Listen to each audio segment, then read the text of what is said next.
चाचा तव्हां पाण केरु आहियो? नालो तव्हां छा आहे? तव्हां हिते थर में रहो था? थर जे बारे में कुछ असांखे ॿुधायो। जी जी अल्लाह जी रहमत जी बरसात वसे थी और थर में खुदा के पुकार वेंदो पुकार थी वेंदा त माण्हू वीचारा सही थी वेंदा।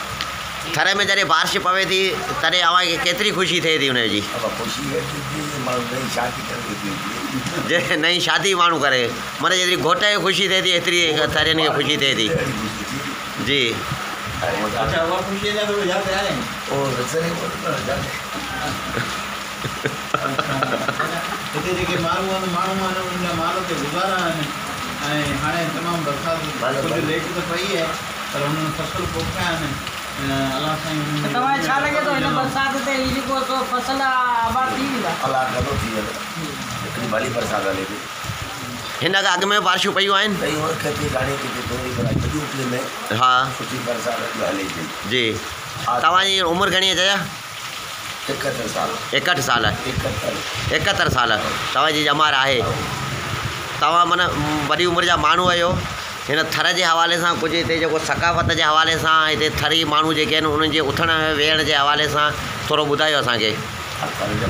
मालदार माण्हू जी माल चाहींदा जी वो अलाइदार बारी में कोई तो पानी भरना जी आग लगी खुदा की मेहरबानी की वजह ये लाइन जवानी से पानी भरी जी खाना पीला लगार बाराड़ी में वो तो खुदा की मेहरबानी खराब दिया जी कोई बंद किया न कोई खाए न कोई बंद किया आग खुदा की रहमत वसी नहीं जी आग बरसात में पानी पी माण्हू पींदा बढ़िया पूरो बढ़िया टाका बढ़िया जी अच्छो करे रखंदा पींदा तो जेका किस्मत सही माना हीअ जेकी बारिश थर में पए पई हाणे हीअ जेकी बारिश जे लेवल जी हींअर पए पई त इहा थर खे केतिरो आबाद कंदी?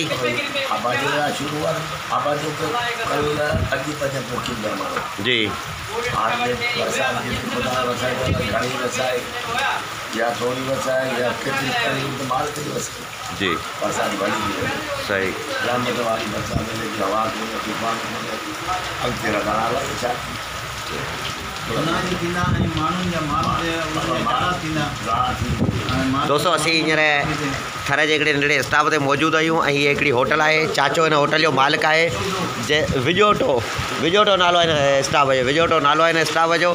असीं हुते मौजूदु आहियूं। हीअ चाचे जी होटल आहे। असीं हुन होटल में बीह रहिया आहियूं छो त हीअ बारिश वसे पई उनजे करे असीं हुन होटल में मौजूदु आहियूं। चाचे असां सां कचहरी कई उन थर जे बारे में असांखे जेको आहे ॿुधायो त हीअ जेकी बारिश वसे पई उन बारिश खां पोइ हिते जो थरी माण्हू जेके आहिनि से केतिरा ख़ुशि आहिनि ऐं उहे केतिरा माण्हू जेको हिन बारिश खां पोइ ख़ुशि थियनि था ऐं हिन जो गुज़र सफ़र जो जेको ज़रियो आहे उहो सॼो हिन बारिश ते आहे। तव्हांखे असीं ॾेखारी पिया त हीअ होटल आहे ऐं हिन असांखे चांहि बि पीआरी आहे बल्कि मानी बि असांखे खाराई आहे ऐं हिन बारिश में जेको आहे सो थर जी चांहि ॾाढो मज़ो ॾिनो।